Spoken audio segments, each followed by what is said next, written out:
हाँ जी बचाओ, good afternoon everyone.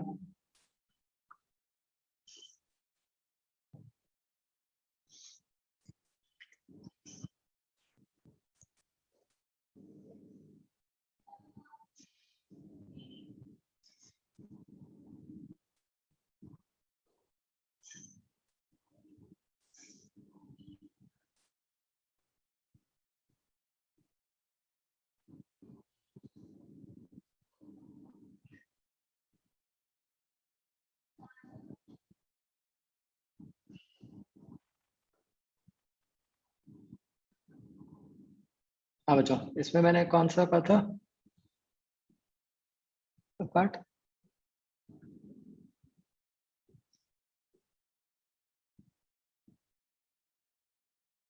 बच्चों कौन सा पार्ट डिस्कस करना था? सर एफ से देखिए।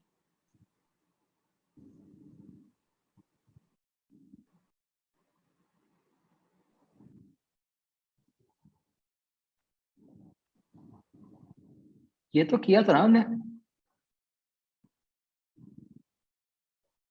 ई तक किया। अच्छा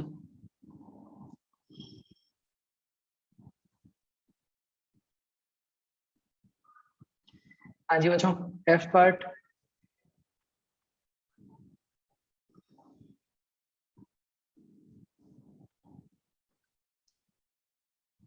F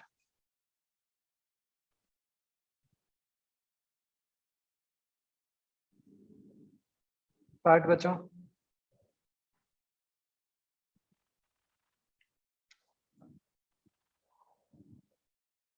G part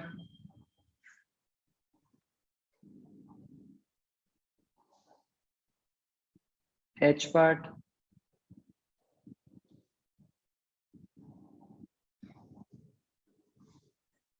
I part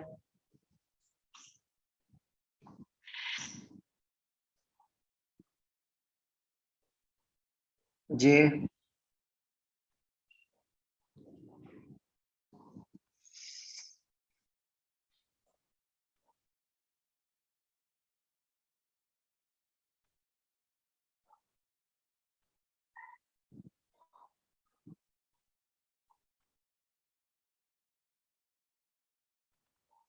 H का 8th क्वेश्चन, ग्राफ बनाओ, बहुत आराम से हो जाएगा। वीटी ग्राफ, और कुछ भी नहीं है उसमें।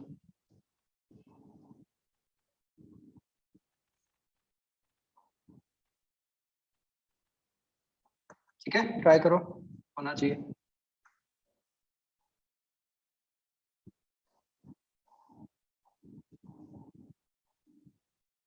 सर एच का सेकंड है।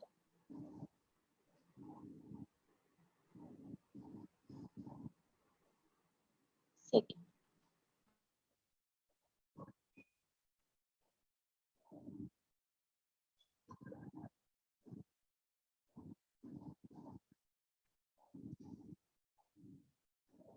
ये भी बिल्कुल वही है क्वेश्चन, इसका भी वीटी ग्राफ बनाओ, वैसा ही वीटी ग्राफ बनेगा, ट्रेपीजियम टाइप्स। यस सर, इसका 1:1 आ रहा है, पीछे 0.6 दिया हुआ है। नहीं ठीक दिया हुआ है, 1 कैसे आ सकता है? वो तो आ ही नहीं सकता, सेम कैसे आ जाएगा?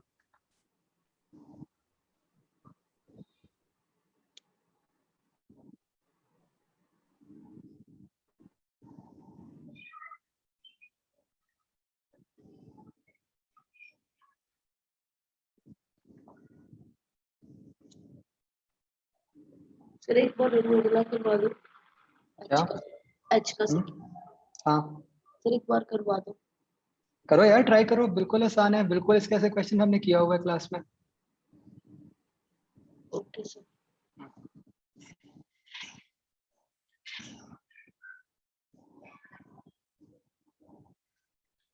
I का second projected vertically upwards reaches the maximum height h in time t seconds. Height of particle at any time t.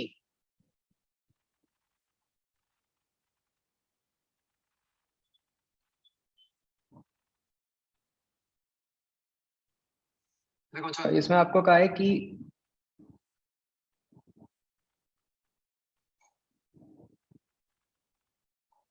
देखो एक तो इसमें तरीका है कि हम नॉर्मल ऐसे ही मतलब सारे वेरिएबल्स बना के सॉल्व करना शुरू कर दें, और एक तरीका है थोड़ा जो ऑप्शंस हैं उसके हिसाब से करें कि किस तरह से दिया हुआ है ऑप्शंस में।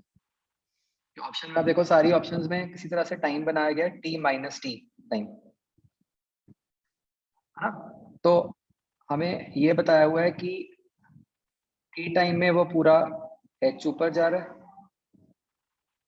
तो हमें बताना है कि किसी भी टाइम t में उसकी हाइट कितनी है। करेक्ट। किस तरह से बच्चों इसको बना सकते हैं looking at options?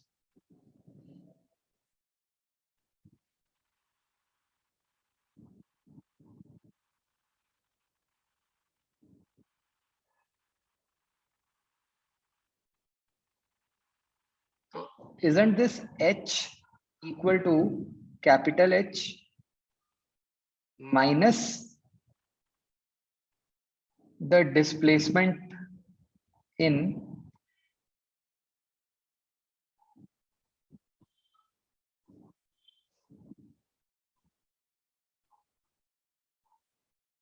t minus t seconds?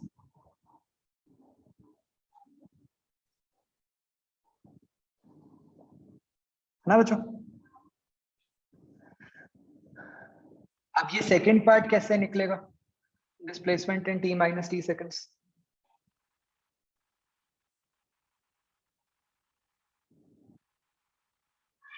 ये हमने क्लास में क्वेश्चन किया हुआ है। सर रिवर्स ले लेंगे, मोशन के ऊपर 0 है और टाइम t-t है। तो आपको तो सिंपली ये वाली लेंथ ही चाहिए ना, तो वो जैसे मर्जी निकाल लो, चाहे उसको ऊपर जाते हुए वाले पार्ट का मान लो चाहे नीचे वाले पार्ट का मान लो, आएगा तो सेम ही, है ना? तो ये t minus t सेकेंड्स की डिस्प्लेसमेंट निकाल लो, वो कितनी आएगी? ज्यादा इजी कौन सा है बच्चा, उसको नीचे से ऊपर मानते हो या ऊपर से नीचे मानते हो?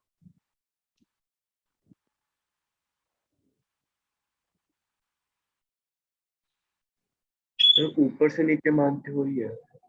ऊपर से नीचे मानते हुए इजी है, वाई? इनिशियल 0 हो जाएगी। u 0 हो जाएगा, है ना? तो ये क्या बन गया? h माइनस हाफ g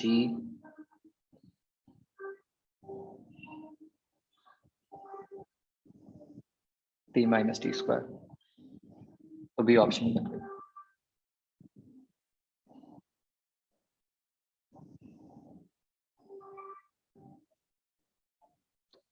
आया समझ बच्चों?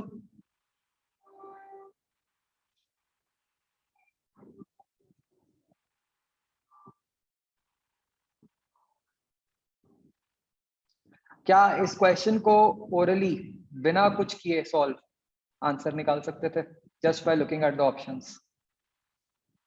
देखो ध्यान से,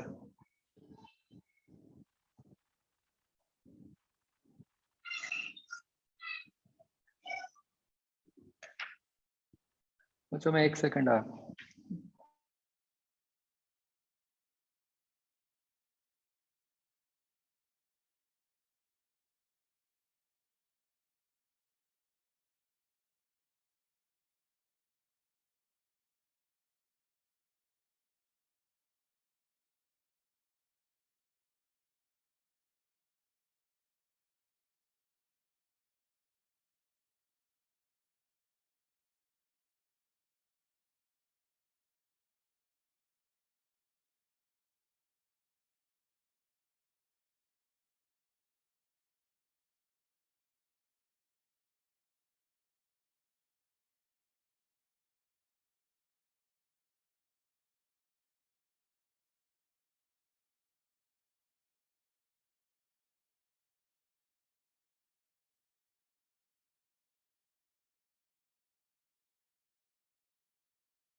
हाँ जी बच्चों, बताओ ये ओरली कैसे हो सकता था?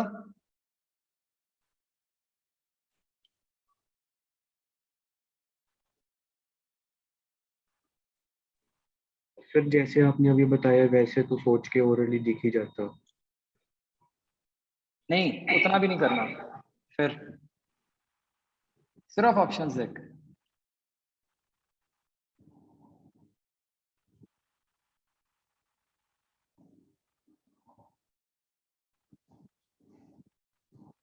देखो सर बच्चों, T equals to T put करके। एक तो जब भी कोई क्वेश्चन जनरल टर्म्स में हो ना, हमेशा माइंड में रखो कि हम सब्स्टिट्यूट कर सकते हैं, राइट? सब्स्टिट्यूट करके चेक तो कर ही सकते हैं ना साथ के साथ, जैसा मैथ्स में नहीं कहते वैल्यू डाल के चेक कर लो, वो चीज। तो अगर उन्होंने किसी टाइम टी पे पूछा है, तो डेफिनेटली अगर वो टाइम कैपिटल टी होगा तो हाइट एच आनी चाहिए। If T is equal to capital T तो हाइट एच आनी चाहिए। तो उसके हिसाब से कौन सी ऑप्शन जुड़ गई? ए और सी तो सीधा ही उड़ गई। आप बताओ बी और डी में से कैसे उड़े, पता चलेगा? Sir unit units. Units. D में लिखा हुआ है G into T, acceleration into time, वो तो वेलोसिटी बन गई है ना? तो you cannot subtract velocity from height, isn't it?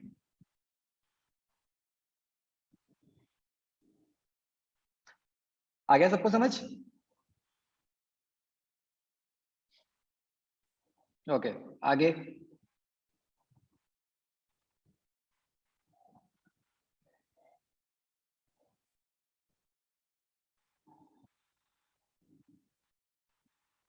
J part बच्चों,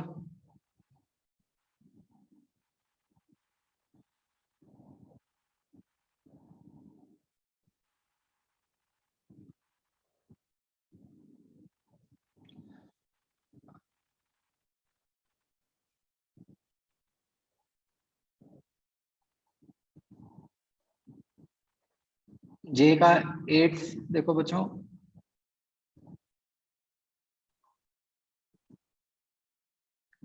इसमें बच्चों अगर आप देखो आपकी क्या क्या इक्वेशंस बनेंगी। आपको कहा है कि एक बॉल को ड्रॉप किया और बाकी दो को सेम स्पीड से फेंका है, ठीक है? तो आपकी एक इक्वेशन तो बन गई minus H is equal to minus half G T square, जिसको ड्रॉप किया। जिसको ऊपर फेंका है उसके लिए बन गई minus H is equal to U T one minus half G T one square. और जिसको नीचे की तरफ फेंका है उसके लिए बन गई minus H is equal to minus U T one minus half G T two square. Correct? ये तीन इक्वेशंस हैं आपकी। ये देखो, ये तीनों इक्वेशन समझ आ गई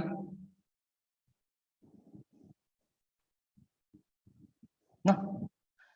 अब हमें ऑप्शंस में ये भी दिख रहा है कि हमें एच को भी एलिमिनेट करना है, यू को भी एलिमिनेट करना है ना? हमारा answer it should be independent of H and you.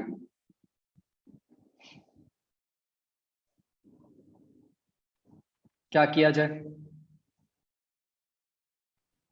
Excuse me sir. ये T2 आया हुआ है। हाँ जी, सर यही कहना था। Okay.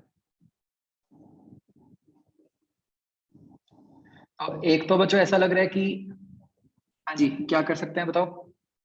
How can we eliminate U? U eliminate करने का बेस्ट तरीका यही बनता है ना कि ये जो सेकेंड इक्वेशन है इसको T2 से मल्टीप्लाई कर दें, थर्ड इक्वेशन को T1 से मल्टीप्लाई कर दें और उनको ऐड कर दें, तो यू वाली टर्म उड़ जाएगी। तो ये क्या बना देखो, minus H T2 minus H T1 is equal to, right hand side पे क्या बन गया, माइनस हाफ जी, कॉमन ले लेते हैं, T1 square T2 minus T2 square T1।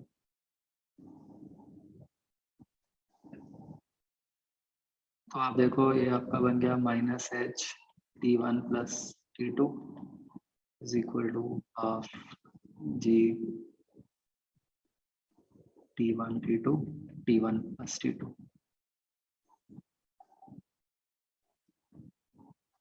t1 plus t2 cancel हो गया, माइनस कैंसिल हो गया, तो यहाँ से आ गया h is equal to half G t1 t2। ऊपर वाली इक्वेशन में है h is equal to half G T square, h को इक्वेट कर दो तो आपके पास आ गया t square is equal to t1 t2। Understood बच्चों?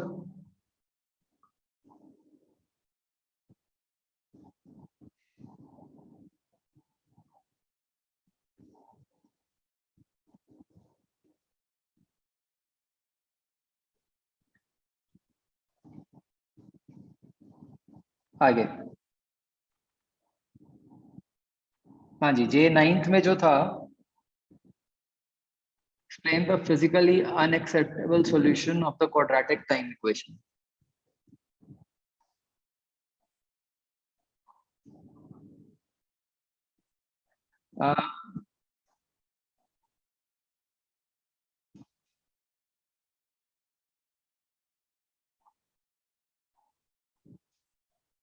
इससे बच्चों किस तरह की इक्वेशन बनेगी?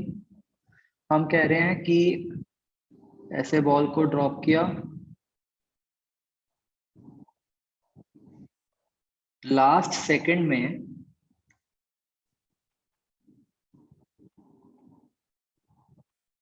उसने half of the path travel कर लिया।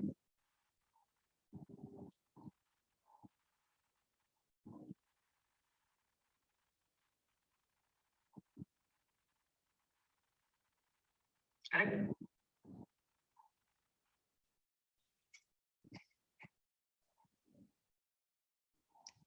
आश्वित मुझे बताओ कैसे बनाई इसने इक्वेशन?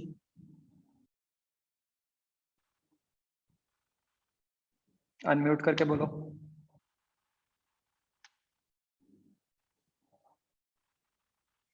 अनम्यूट करके बताओ इसमें इक्वेशन कैसे बनाई?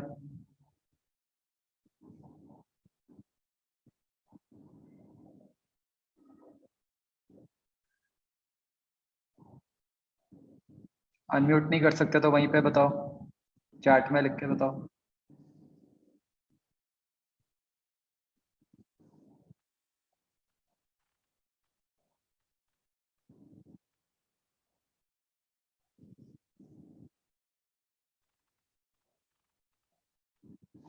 क्या h/2?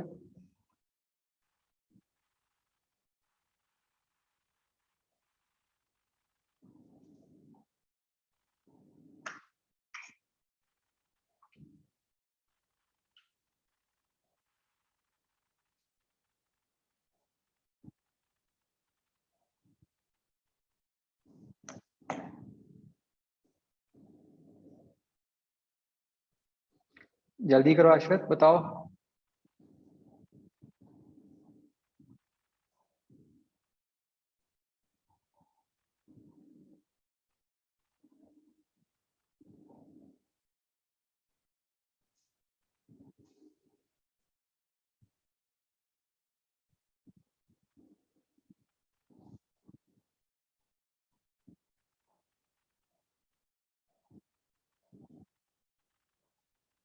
What is t?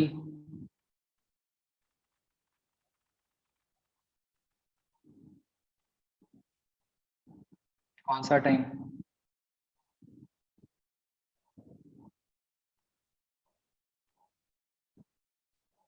कहाँ से कहाँ तक का टाइम?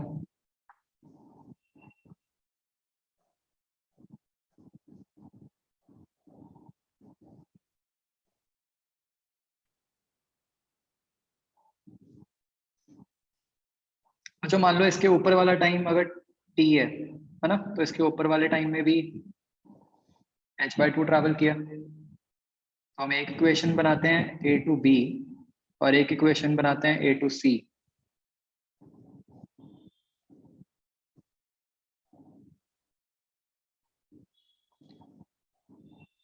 आश्वित मुझे व्हाट्सएप करो अपना होमवर्क एक्सरसाइज 3 का, अभी व्हाट्सएप करो।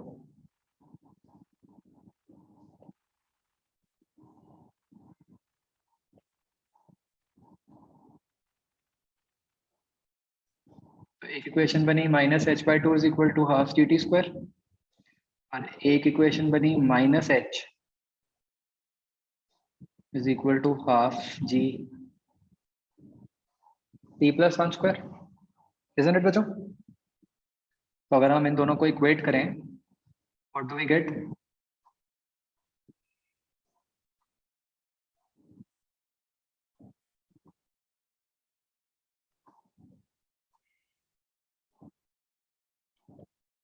t plus 1 whole square is equal to 2t square.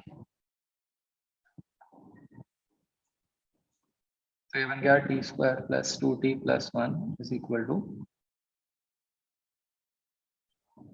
2t square. ये बन गया t square minus 2t minus 1 is equal to 0. तो यहाँ से आ गया t equal to 2 minus root, कितना बन जाएगा बच्चों? 8/2, और एक आ गया 2 प्लस रूट 8/2.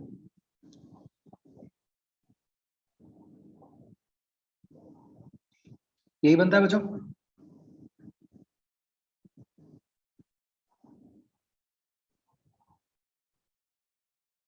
ओके, तो क्वेश्चन इज कि explain the physically unacceptable solution of the quadratic time equation.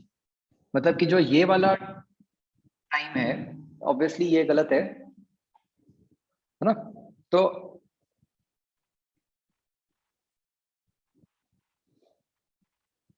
हमें बताना है बस कि ये क्यों गलत है, मतलब why is this physically incorrect.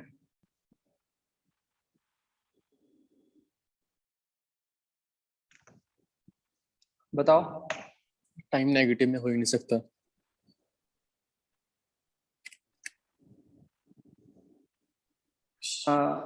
Yes. ये नेगेटिव में वैल्यू आ रही है ना, 1 माइनस रूट 2. मतलब थोड़ा और बेटर, अगर कहीं टाइम नेगेटिव आया बच्चों, उसका मतलब क्या हुआ? सर कि हम मोशन के स्टार्ट होने से पहले वाली बात कर रहे यस हैं. हमारे जो मोशन के स्टार्ट होने से पहले। कि जिस इंस्टेंट पे हम कह रहे हैं कि मोशन स्टार्ट हुई है, उस पे नहीं हुई, उससे भी पहले से हुई है. Yes sir. यही मतलब हुआ ना?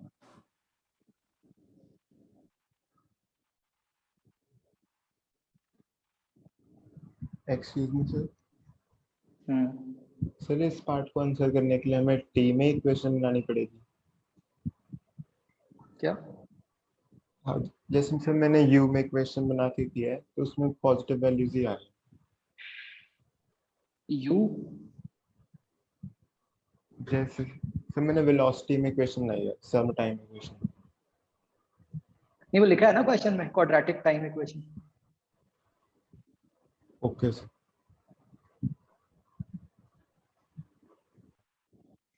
तो देखो बच्चों, इसमें जो मतलब बेटर आंसर बनेगा वो क्या बनेगा, मतलब नेगेटिव पे भी जाने से पहले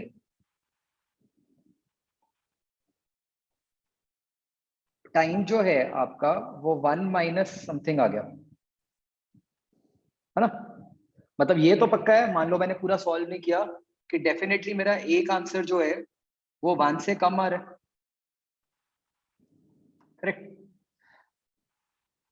अब आप बच्चों ये लॉजिकली सोचो, अगर वो नीचे आते हुए 1 सेकेंड में h/2 ट्रैवल कर रही है बॉडी, ठीक है, तो जो उसके ऊपर वाला h/2 है उसमें तो टाइम 1 से ज्यादा ही लगना चाहिए. क्यों?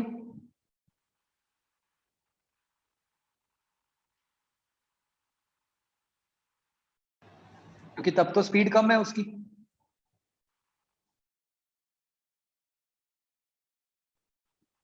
आया समझ?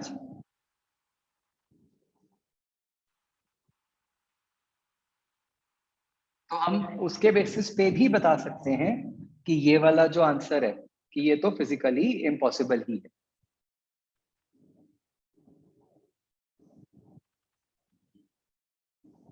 वो जस्ट एक जनरल प्रैक्टिस है कि हम t इक्वल टू 0 से स्टार्ट कर सकते हैं, कर देते हैं. t नेगेटिव भी आ सकता है. t नेगेटिव का मतलब सिंपली इतना है कि जब से आपने देखना शुरू किया उससे पहले से ही बॉडी चल रही है ना? वो कोई मतलब उससे फर्क नहीं पड़ता.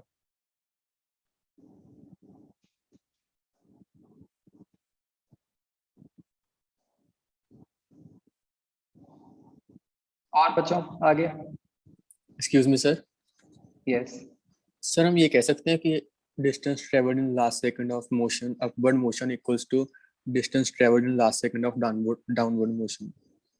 लास्ट सेकंड नहीं, फर्स्ट सेकंड।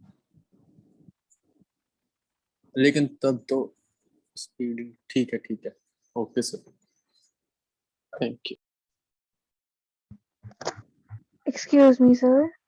हाँ जी, सर मैंने नीचे से मोशन स्टार्ट करके इक्वेशन लिखी h/2 is equal to u minus half G. तो उसमें h को पुट कर दिया half G T square and u को पुट कर दिया जी टी। तो उससे क्वाड्रेटिक कुछ डिफरेंट बन रही है। u को माइनस हाफ gt पुट करना होगा ना। नीचे से तो पॉजिटिव आएगा ना। नहीं नहीं, मतलब साइन कन्वेंशन तो वही रही ना आपकी। जो आपकी वेलोसिटी है वो डाउनवर्ड है ना, 1 सेकंड पहले वाली। नहीं सर अपवर्ड है, नीचे से मोशन अगर हम लें स्टार्ट हुआ है। नहीं नहीं, नीचे से कैसे लोगे? वो तो उस क्वेश्चन में दिया हुआ है ना कि फॉल फ्रॉम रेस्ट है, तो बॉडी तो ऊपर से नीचे ही आ रही है ना। अगर हम u मान लें कुछ। मैं वही कह रहा हूँ कि u जैसे आपका नेगेटिव आना चाहिए ना। अगर आप इन बिटवीन वाले पॉइंट के u की बात करते हो, कुछ यहाँ पे जो भी u आएगा। नहीं सर इन बिटवीन वाला नहीं, बिल्कुल ग्राउंड पे, ग्राउंड से अगर वो ऊपर जा रहा है, नहीं, फिर तो आपने मतलब ग्राउंड पे जो यू होगा। आपने तो फिर मतलब गलत ही कर दिया ना। आपने तो बॉडी की मोशन के साथ चले ही नहीं आप। बॉडी की मोशन तो ऐसे है। आप कह रहे हो कि आप इक्वेशन उल्टी लिख रहे हो। आप तो टाइम के ऑपोजिट चल रहे हो ना फिर अपनी इक्वेशन। पर मतलब टाइम तो सेम ही लगेगा ना, अगर हम उसको ऊपर से ड्रॉप करें चाहे नीचे से ऊपर नहीं लेके जाएं। नहीं, वो नहीं है बात। मतलब टाइम सेम लगेगा, लेकिन जो ये वाला h/2 है, आप इसकी इक्वेशन कैसे लिखोगे सर? सर उसको हम लिख देंगे h/2 is equal to u minus half G. वही मैं कह रहा हूँ ना कि यहाँ पे u भी तो नेगेटिव आएगा। आपका ये बनेगी ना इक्वेशन की minus h/2 is equal to minus u minus half जी।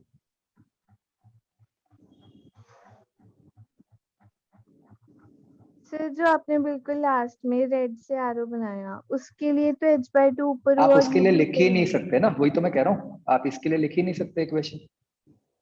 हम इक्वेशन कैसे लिखते हैं? जो टाइम के साथ जैसे बॉडी मूव कर रही है उसके लिए। पर जो जैसे डाउनवर्ड फॉल का लास्ट सेकंड होगा उसमें भी वो h/2 ही कवर करेगा, और जो अपवर्ड मोशन का फर्स्ट होगा जो उसमें डाउनवर्ड फॉल है वो स्टार्ट कब हुआ है?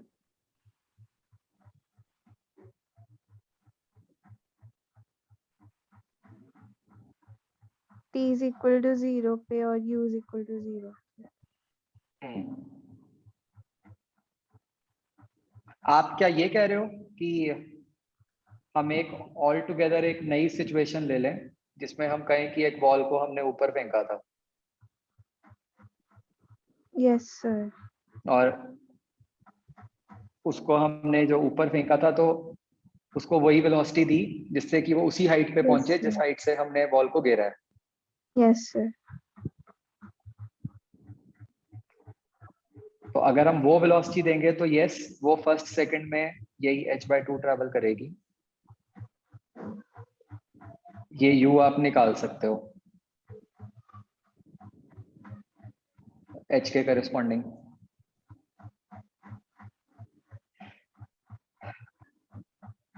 बट इसमें मतलब फायदा क्या हुआ, मैं ये नहीं समझा।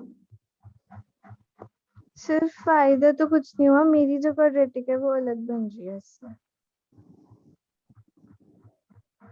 नहीं सी, हमें तो क्वाड्रेटिक टाइम की बनानी है ना।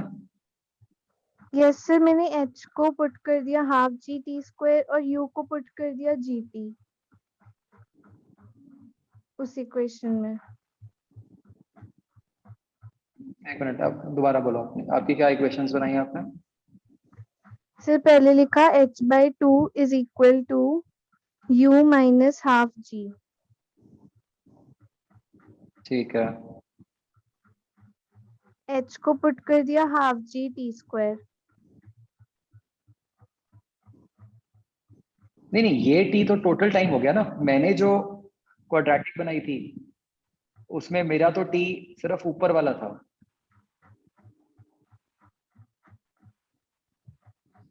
आपने जो टी लिया वो टोटल टाइम लिया, तो वो फर्क तो आएगा ना फिर। ओके सर, तो हमें तो टोटल टाइम का ही बनाना चाहिए ना। नहीं, कोई भी बना लो, उससे तो फर्क नहीं पड़ता। बेसिकली तो आप कोई भी केस ले लो, उसमें से एक टाइम की वैल्यू अनएक्सेप्टेबल आएगी। Okay sir.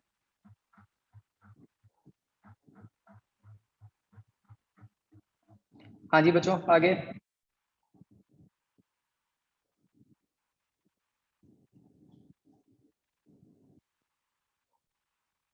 के पार्ट,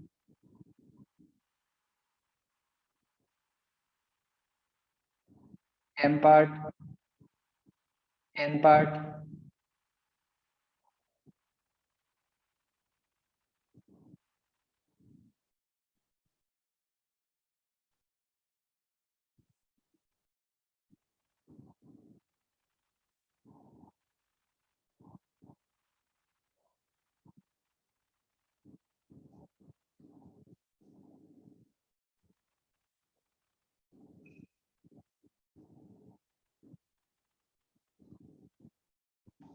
जो के का सेकंड है बच्चों,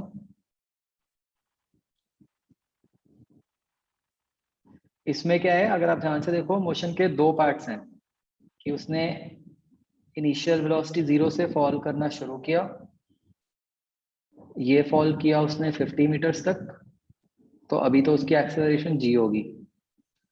उसके बाद का है डी एक्सेलरेट्स, मतलब उसके बाद उसकी एक्सेलरेशन 2 है और वो ग्राउंड पे पहुंच गया विद स्पीड ऑफ 3।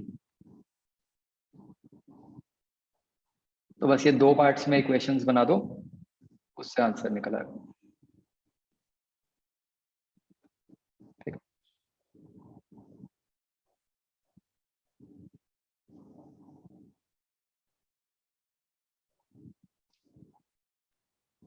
चलो अभी आगे बढ़ते हैं बच्चों, बाकी नेक्स्ट टाइम करेंगे डिस्कस।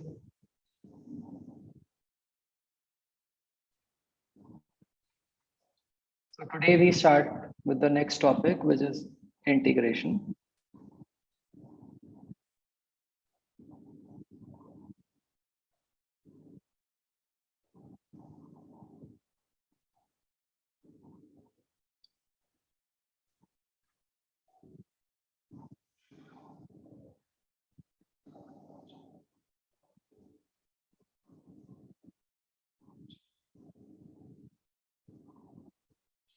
लास्ट क्लास वाला कौन सा क्वेश्चन था?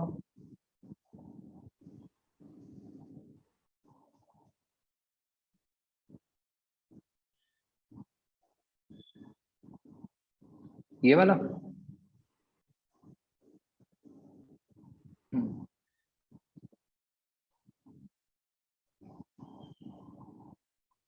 इसमें क्या करना था, देखो इसकी स्लोप क्या बन गई बच्चों, D V by D X square. ठीक है, जिसकी वैल्यू हमें पता है कि 2 आ गई फ्रॉम द ग्राफ। बट ये हमारी रिक्वायर्ड फॉर्म तो है नहीं, इसको अब आप कैसे लिख सकते हो प्रॉपर फॉर्म में?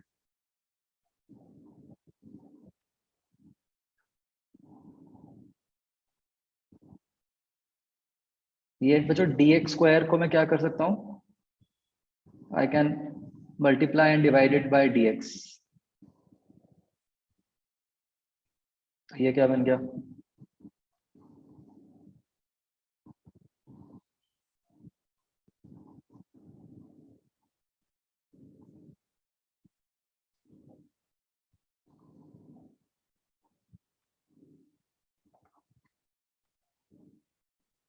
तो इसकी वैल्यू 2 आ गई, तो यहां से dv बाई डी एक्स बन गया 4x। तो एक्सेलरेशन क्या होती है, v dv by D x, वो बन गई 4 इंटू वी इंटू एक्स। तो फिर बन गया 4 into 2 and 4.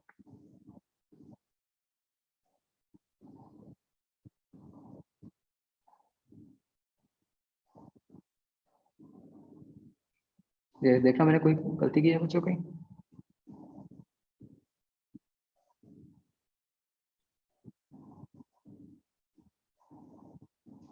ये v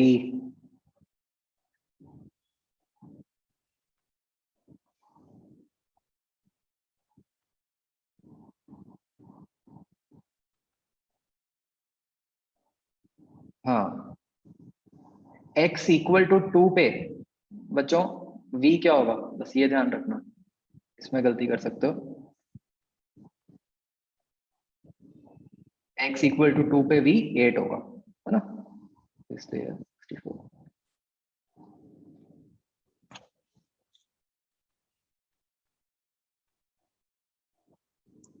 क्लियर हो गया बच्चों?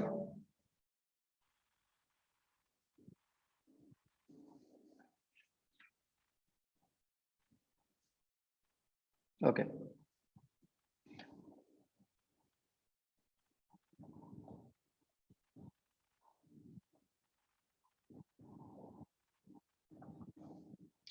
आगे बढ़ते हैं बच्चों। तो इंटीग्रेशन बच्चों पढ़ने से पहले फिर से एक बार छोटा सा रिकैप कि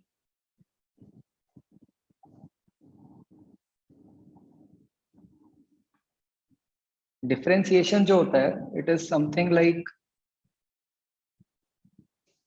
मतलब उसका mathematical symbol is dy by dx, है ना। Graphically it is slope of curve and it is also equal to rate of change.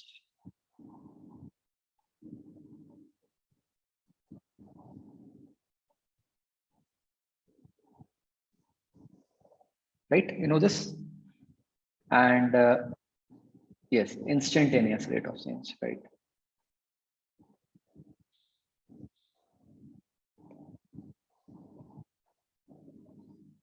तो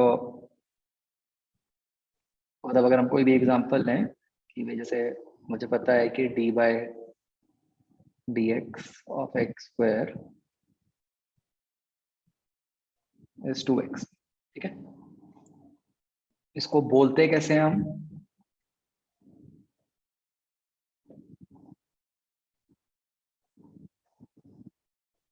differentiation of x square with respect to x gives us 2x, ठीक है। मतलब हमने x square के साथ कुछ किया जिससे हमारे पास 2x बन गया, ठीक है। तो अब बच्चों इंटीग्रेशन क्या चीज है? इंटीग्रेशन होता है बच्चों द रिवर्स ऑफ डिफरेंशिएशन, ठीक है। तो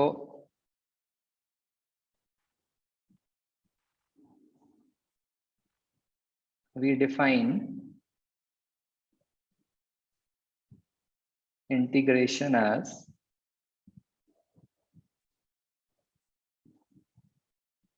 the reverse of differentiation.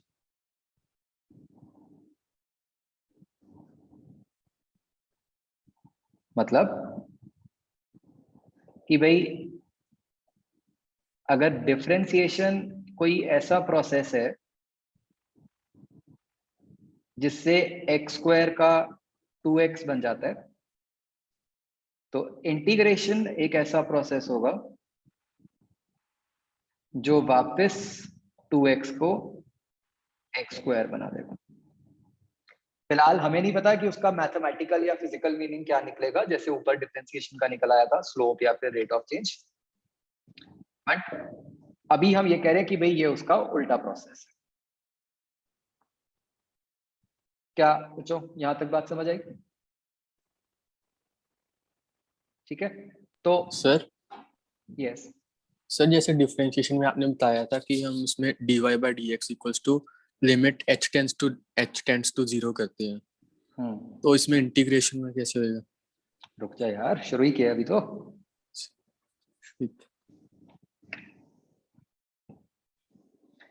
ठीक है, अभी तो हमने सिर्फ नाम दिया उसको।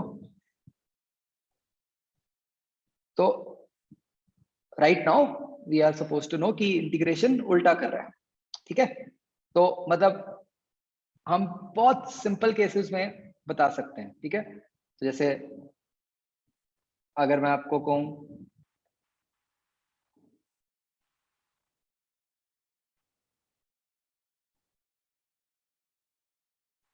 बच्चों, सोच के बताओ मुझे, integration of 3x square with respect to x क्या होनी चाहिए? हम कैसे सोचेंगे भाई? कौन सा फंक्शन था जिसको डिफरेंशिएट करके 3x स्क्वायर बना था, है ना? x cube.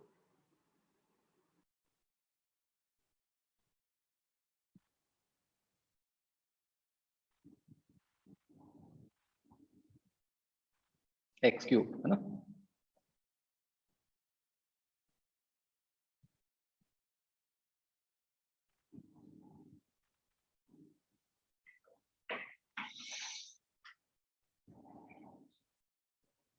तो बहुत सिंपल केसेस में आप बता पाओगे प्रेजेंटली कि इंटीग्रेशन करके क्या बनेगा, है ना? हर केस में तो नहीं, बट बहुत सिंपल केसेस में जहां पे डिफरेंशिएशन सीधा सीधा याद है, वहां तो उसको उल्टा करके हम बता ही सकते हैं ना कि इंटीग्रेशन करके क्या बनेगा। ओके, अब बच्चों नेक्स्ट पार्ट आता है कि हम इंटीग्रेशन को रिप्रेजेंट किस तरह करते हैं, है ना? जैसे डिफरेंशिएशन को हम रिप्रेजेंट करते हैं एज dy by dx, उससे हमें समझ आ जाता है कि integration of y with respect to x। तो ऐसे ही जैसे हमने अभी ये लिखा है integration of 3x square with respect to x, उसको कैसे हम रिप्रेजेंट करेंगे। ठीक है, इसका एक एग्जांपल लेते हैं बच्चों, यही वाला ले लेते हैं।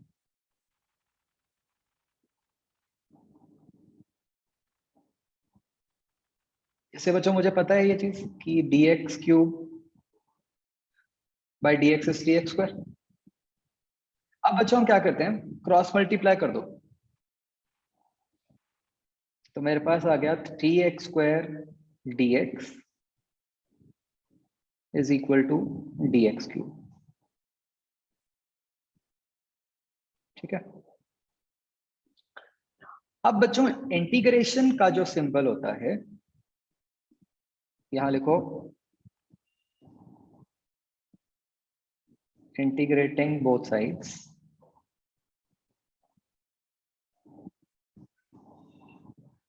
तो इंटीग्रेशन का जो सिंबल होता है बच्चों, इट इज दिस, ऐसे।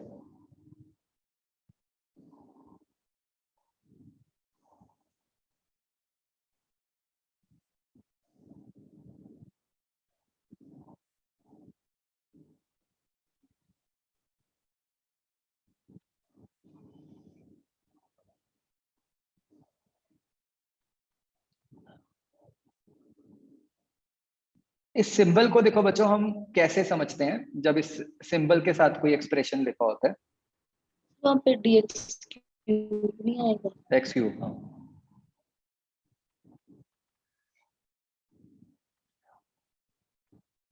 अच्छा, जब भी ऐसा कोई एक्सप्रेशन लिखा होता है, देखो बच्चों यहाँ पे हम एक तरह से 3 पार्ट्स बना देते हैं उसके।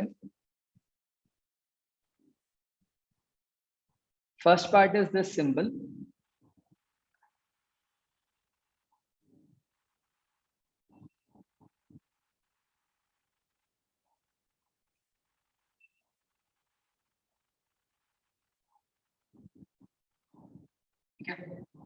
सेकेंड पार्ट इज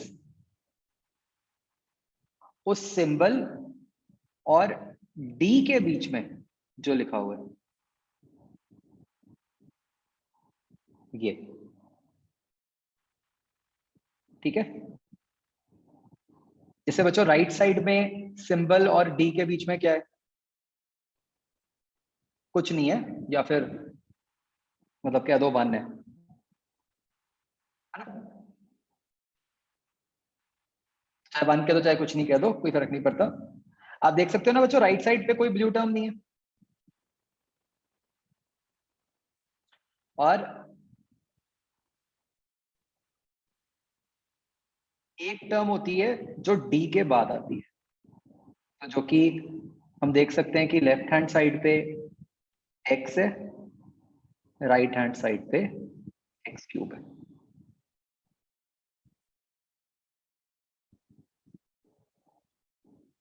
ठीक है, तो इसको बच्चों हम कैसे समझते हैं?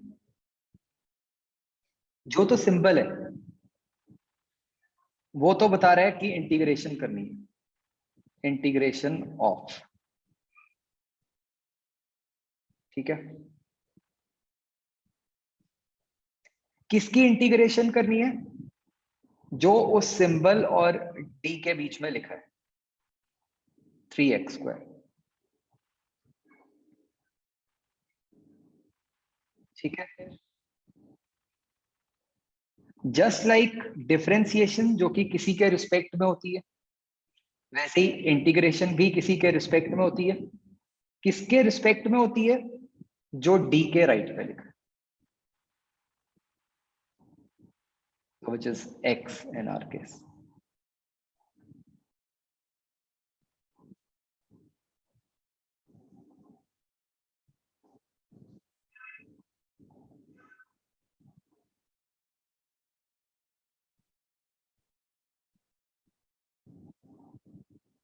समझ आया बच्चों कैसे समझना है?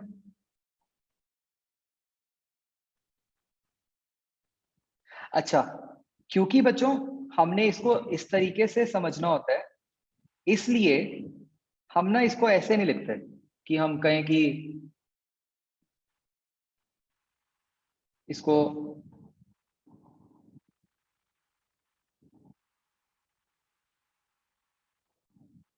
ऐसे कि मतलब dx को पहले लिख दिया, दूसरी टर्म को बाद में लिख दिया। ठीक है, मतलब जो भी d वाली टर्म है वो हमेशा एंड में लिखनी है।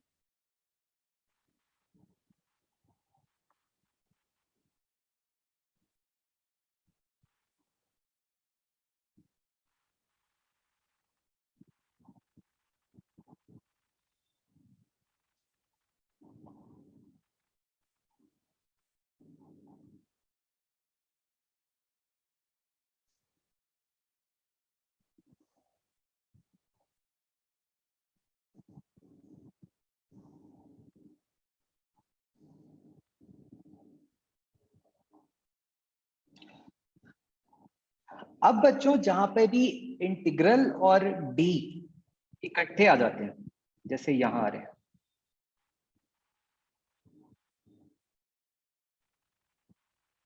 That is equal to 1। क्यों? दोनों एक दूसरे के ऑपोजिट हैं। ठीक है, it is like saying 5 multiplied by 1/5।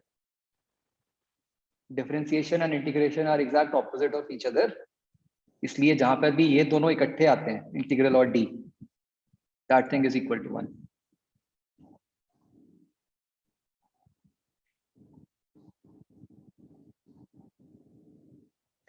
तो बच्चों आप ये बात समझ गए कि कैसे जो चीज मैंने ऊपर स्टेटमेंट फॉर्म में लिखी थी, ये वाली integration of 3x² with respect to x is equal to x³, वही चीज यहां सिंबॉलिकली बन गई।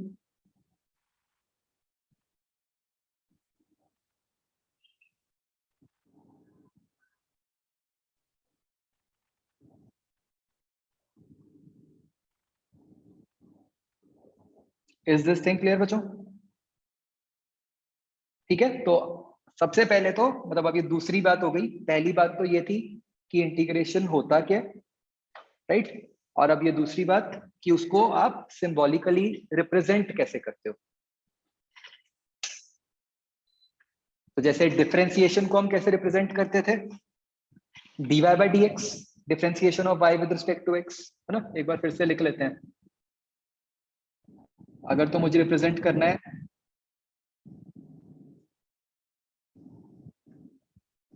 Differentiation of y with respect to X, वो कैसे रिप्रेजेंट होता है? dy बाय dx, है ना? अगर मुझे रिप्रेजेंट करना है integration of y with respect to x, तो वो कैसे रिप्रेजेंट होगा? Integral y dx।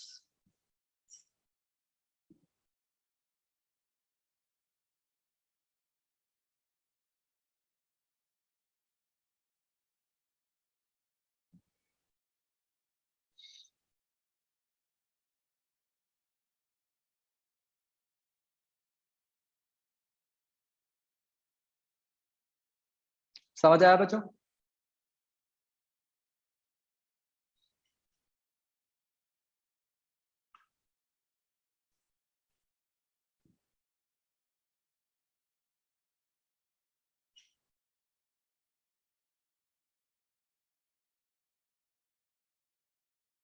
एंड बच्चों, सो फार हमें मतलब इंटीग्रल निकालने का मेथड क्या है कि चेक कर लो कि किसको डिफरेंशिएट किया, है ना?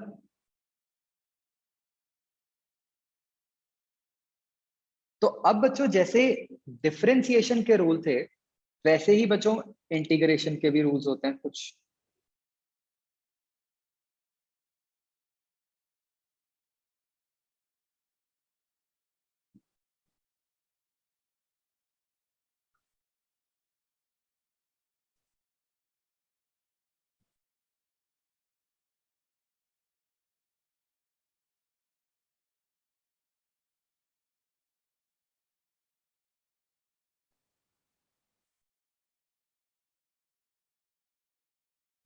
बच्चों सबसे पहला रूल तो हम यही लिख लेते हैं जो हमने ऊपर लिखा था ना, कि जैसे मान लो कुछ भी ऐसे लिखा हो, इंटीग्रल dx, ये क्या बन जाएगा? x हाँ, कि ये इंटीग्रल और डी इकट्ठे आ गए,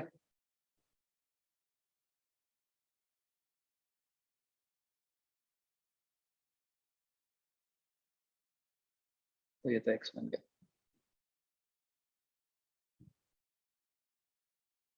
इसको बच्चों उल्टा कैसे सोचना है? ठीक है, जैसे मैंने आपको कहा था ना कि इसको आप इंटीग्रल dx कह दो या इंटीग्रल ऑफ 1 dx कह दो, एक ही बात है। तो इसको उल्टा कैसे सोचना है? भाई x की डिफरेंशिएशन क्या देता है हमें? What is dx upon dx? 1, right? तो जो भी राइट हैंड साइड है उसको डिफरेंशिएट करके क्या आना चाहिए? ये वाली चीज। करेक्ट बच्चों?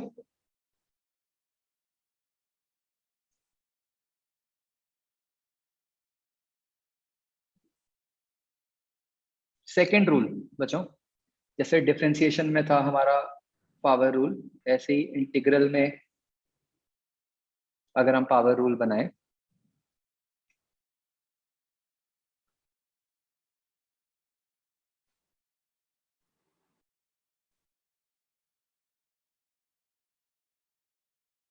तो बच्चों देखो ध्यान से, ये उल्टा बन जाता है।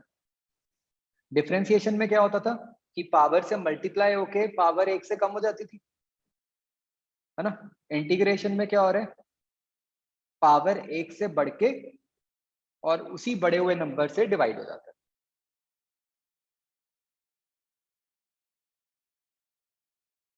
ठीक है, इसको चेक करो बच्चों, ये जो राइट साइड पे लिखा है इसको डिफरेंशिएट करके देखो, क्या x raise to power n बनता है?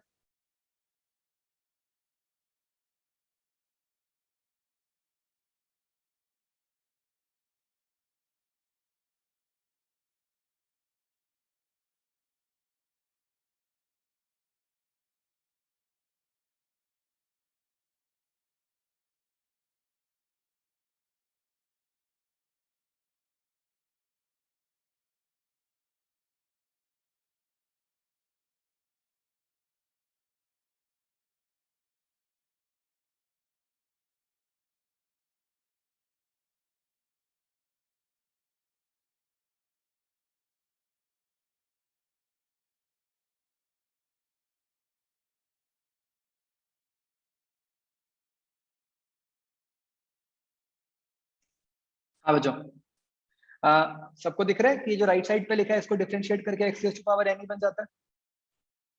और आपको बच्चों ये भी समझ आ रहा होगा कि मैंने यहाँ पे ये क्यों लिखा है कि n नॉट इक्वल टू -1, क्योंकि उस केस में फिर वो डिवीजन बाय 0 बन जाएगी।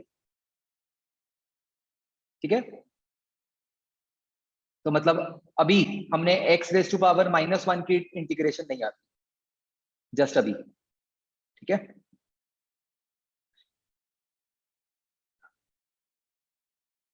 अच्छा चलो एक काम करो, अपने डिफरेंशिएशन वाले रूल्स खोलो,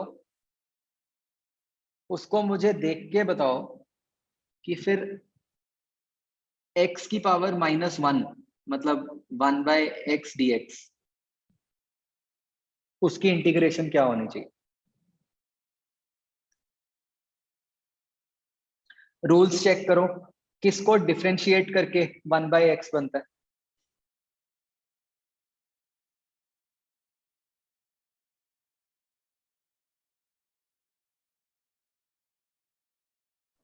ln x. Yes, that is ln x. Remember this, everyone?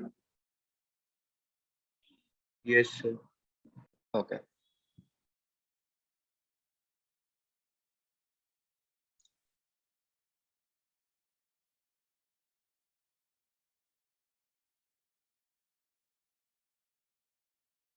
Then बच्चों integral of sin x is minus cos x and integral of cos x is sin x. बच्चों यहाँ पे बहुत ध्यान रखना है, ये बहुत ही कॉमनली गलती हो जाती है। अगर आप ध्यान से देखो कि डिफरेंशिएशन और इंटीग्रेशन के रिजल्ट सेम है साइन कॉस वाले, सिर्फ फर्क क्या है साइन का। Differentiation of sine x was cos x, ठीक है, and differentiation of cos x was minus sine x. यहाँ उल्टा है बस, कॉस एक्स की इंटीग्रेशन साइन एक्स है और साइन एक्स की इंटीग्रेशन माइनस कॉस। ठीक है, ये बहुत ध्यान रखना है बच्चों कि कहाँ पे माइनस है कहाँ पे नहीं है, ये गलती नहीं होनी चाहिए।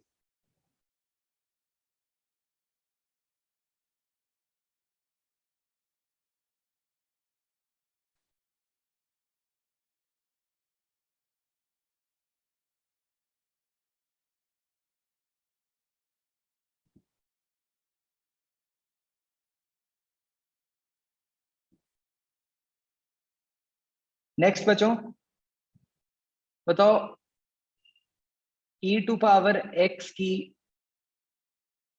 इंटीग्रेशन क्या होनी चाहिए। e की पावर x. सेम ही रहेगी। सेम ही होगी, है ना।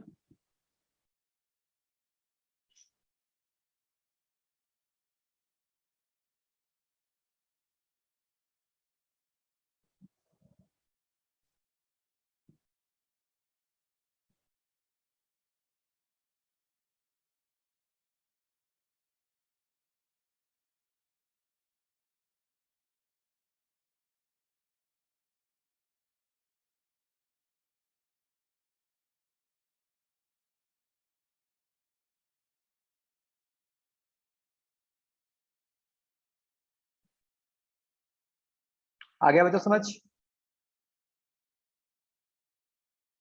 तो बच्चों गुड थिंग इज इंटीग्रेशन में अभी मतलब हमारे को जो फिजिक्स में चाहिए सिर्फ इतने ही रूल हैं। इंटीग्रेशन में there is no product rule, no division rule, no chain rule. ठीक है, एक प्रोडक्ट रूल इंटीग्रेशन का होता है बट वो आपको मैथ्स में जरूरत पड़ेगी क्लास 12 में, फिजिक्स में उसकी जरूरत नहीं पड़ेगी। फिजिक्स में अपना काम इतने से रिजल्ट से चल जाता है। ठीक है, बस एक एडिशन सब्ट्रैक्शन वाला रूल है, वो तो मतलब ऑब्वियस सा ही है कि जैसे अगर कुछ भी ऐसे बहुत सारी टर्म्स हैं ऐड सब्ट्रैक्ट करके, तो इसमें क्या बन जाएगा, सारी टर्म्स अलग अलग हो जाएंगी।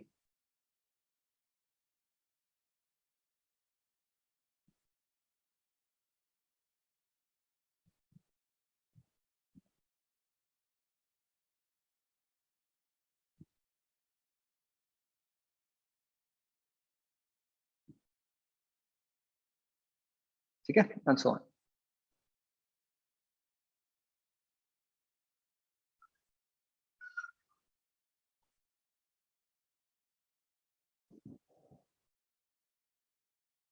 और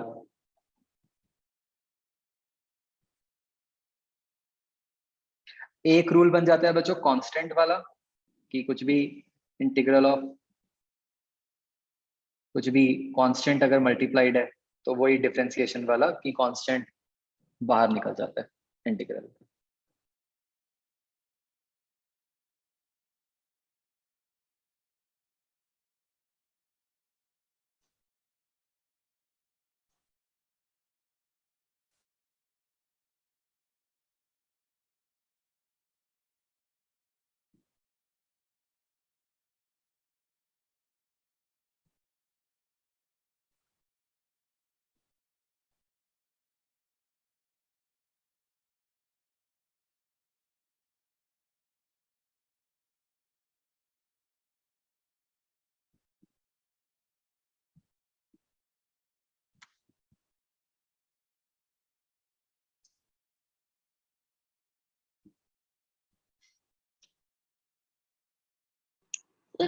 जैसे हमने डिफरेंशिएशन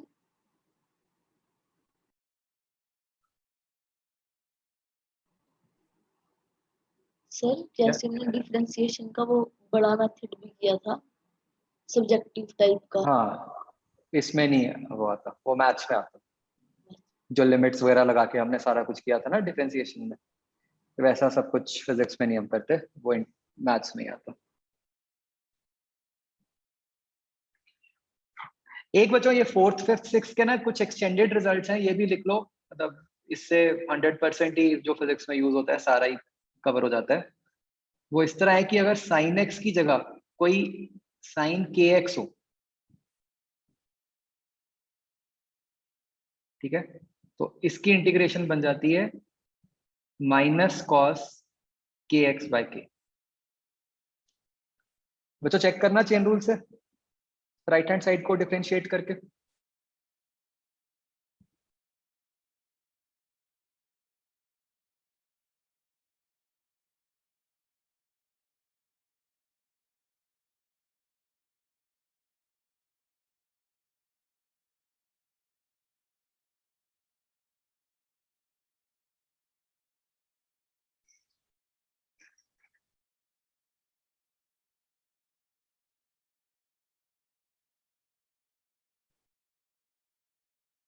आगे समझ आ रहा है बच्चों? देखो सारे ट्राई करो।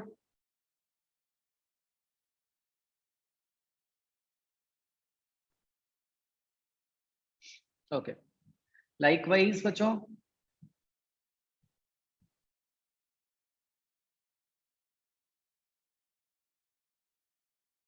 cos के एक्स डी एक्स का क्या बन जाएगा? 1/k।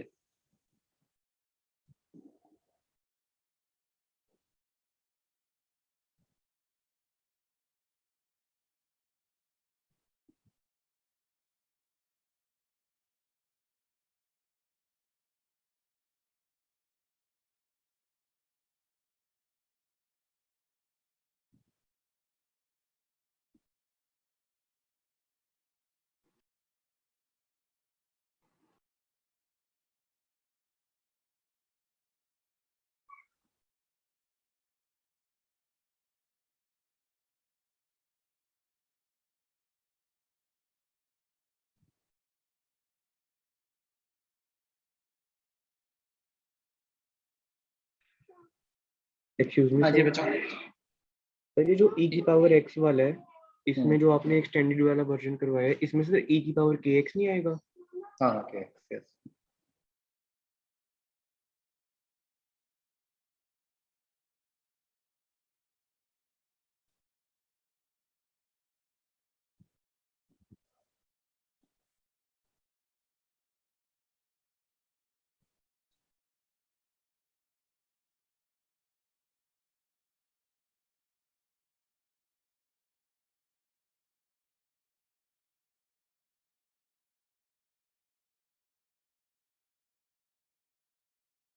जैसा जगह एग्जांपल ट्राई करो।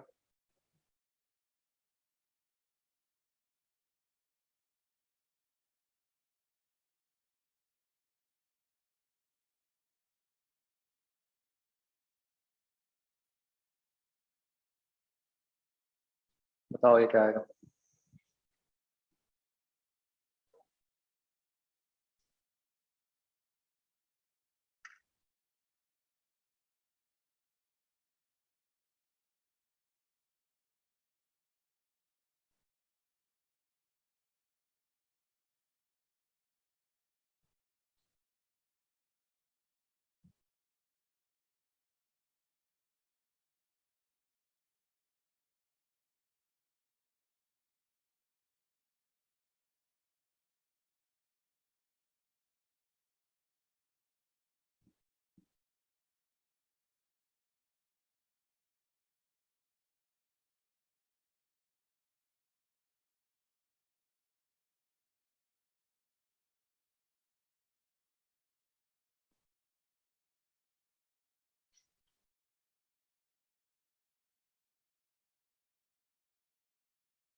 आयुष गलत, अरिजीत गलत। मतलब है ना, हम रिकॉर्ड कैसे खराब करने दे सकते हैं सर। जहां आप कहते हो गलती नहीं होनी, हम तो वहां करते हैं। यहाँ तो आपने ही कहा था कि गलती होगी, तो हम आपकी बात कैसे नहीं मानेंगे, है ना। हाँ भाविक, आपका भी रिकॉर्ड बिल्कुल मेंटेन्ड है। Very good.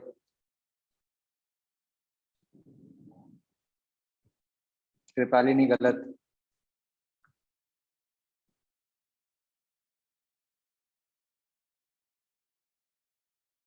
फिर गलत कृपालिनी।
हाँ जी, समझ आ गया सबको।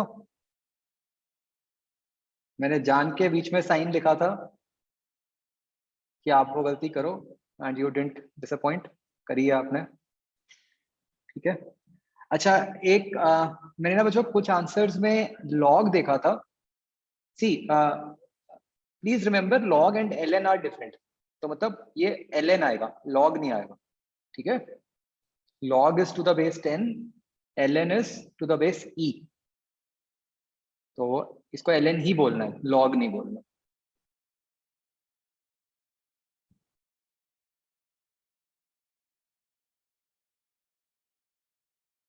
कहाँ ठीक है आयुष, तुमने ln x/3 भेजा है। ये तो हद ही है, मतलब अभी भी नहीं मानना।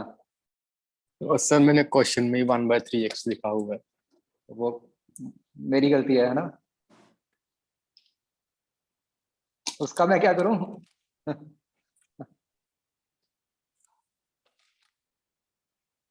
चलो मैं बता देता हूँ आयुष, शायद पता ना हो। जो क्वेश्चन पूछा जाता है ना उसी का आंसर देते हैं हम नए क्वेश्चन का आंसर नहीं देते। टेस्ट में मत करना ऐसा है।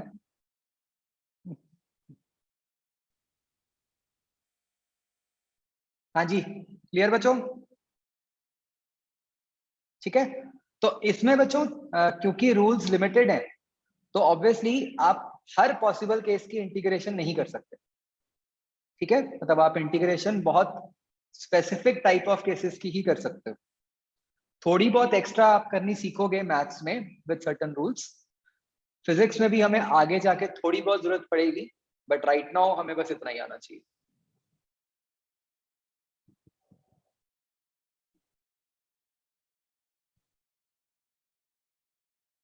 ठीक है, एक बार ध्यान से देख लो, ये सारे रूल्स सबको क्लियर हो गए?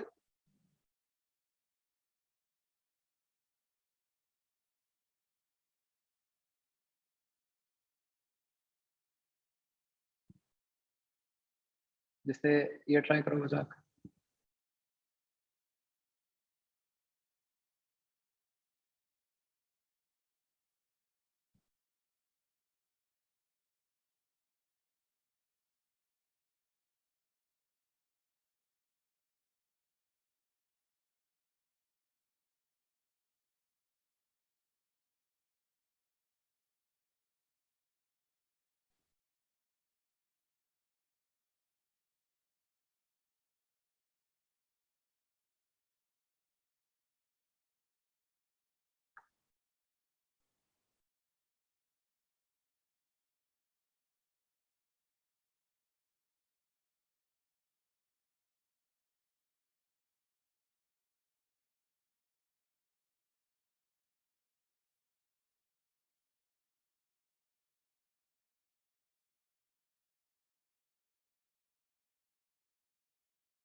सर आपका माइक बंद है।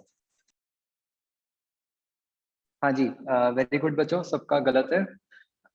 बेसिकली ये क्वेश्चन मैंने सिर्फ इसीलिए दिया था just to reinforce the point जो मैंने अभी बोला। जो हमने रूल्स पढ़े हैं उसके हिसाब से आप इसको आंसर ही नहीं कर सकते। ठीक है, तो आपने पता नहीं क्या कुछ करके आंसर किया था।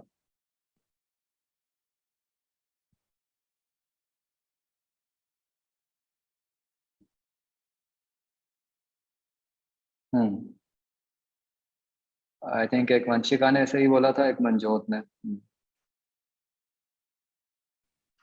अरे सही आंसर क्या है?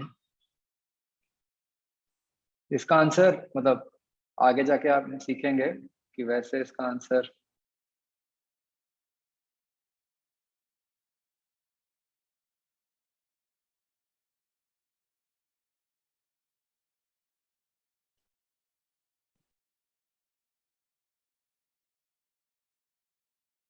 तो किसी ने किया था ये आंसर, बट उसका कैमरा ऑन नहीं है, सो आई एम नॉट बॉदर्ड। तो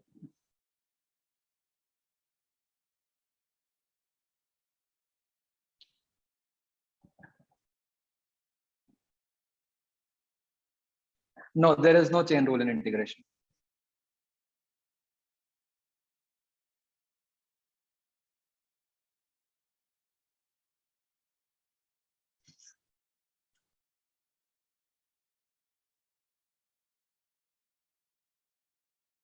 ठीक है बच्चों, सर tan कैसे आ गया? ये मैंने बोला ना कि आपको नहीं अभी पता होना चाहिए, उसकी चिंता मत करो। ओके, अब बच्चों एक बात देखो, ऐसी एक सिंपल सा केस लेते हैं। What is integral 2x dx?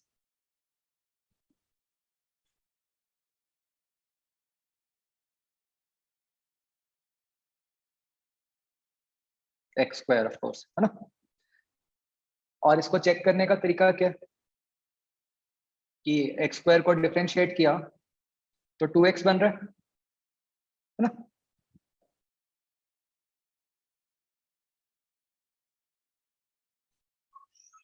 How about if I write x square plus 4?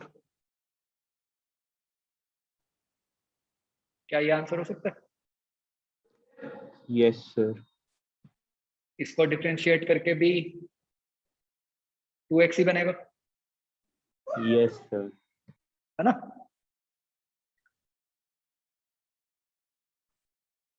तो इन अदर वर्ड्स, अगर मैं राइट हैंड साइड में अपने आंसर में कोई भी एक कांस्टेंट लगा दूं, still my answer remain same, कोई फर्क नहीं पड़ेगा उससे, उसको डिफरेंशिएट करके भी वही बनेगा। Yes sir. ठीक है ना। तो ये बच्चों इंटीग्रेशन में ये एक रूल होता है कि इंटीग्रेशन में हम जब आंसर निकाल देते हैं उसके अंदर हम एक कांस्टेंट ऐड कर देते हैं।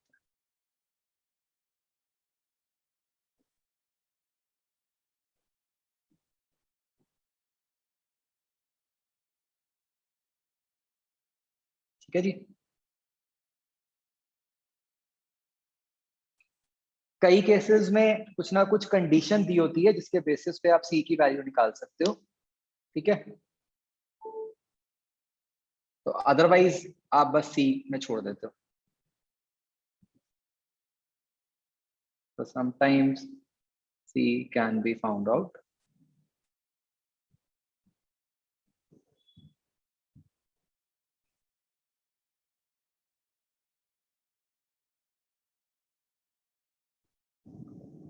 using condition of question.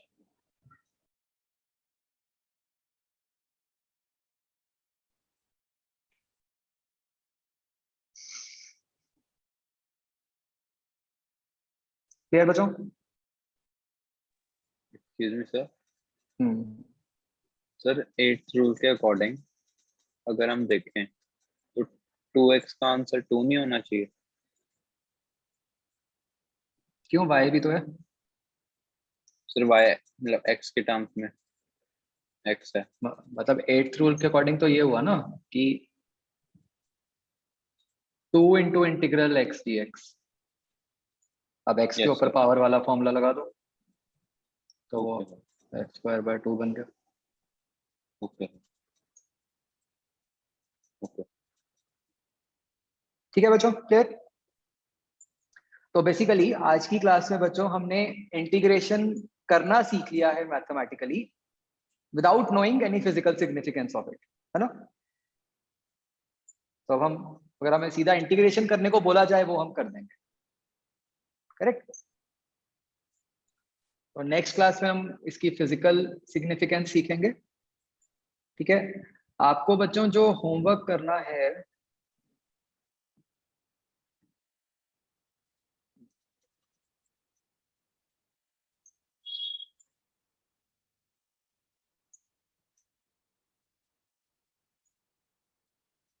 एक तो मेरे ख्याल से एक्स थ्योरी के अंदर कुछ,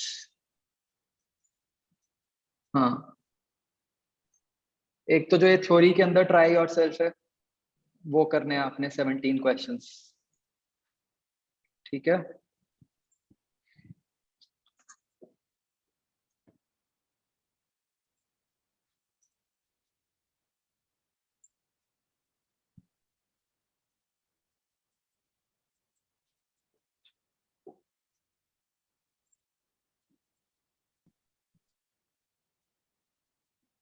एक्सरसाइज 01 का पी पार्ट, पी था ना।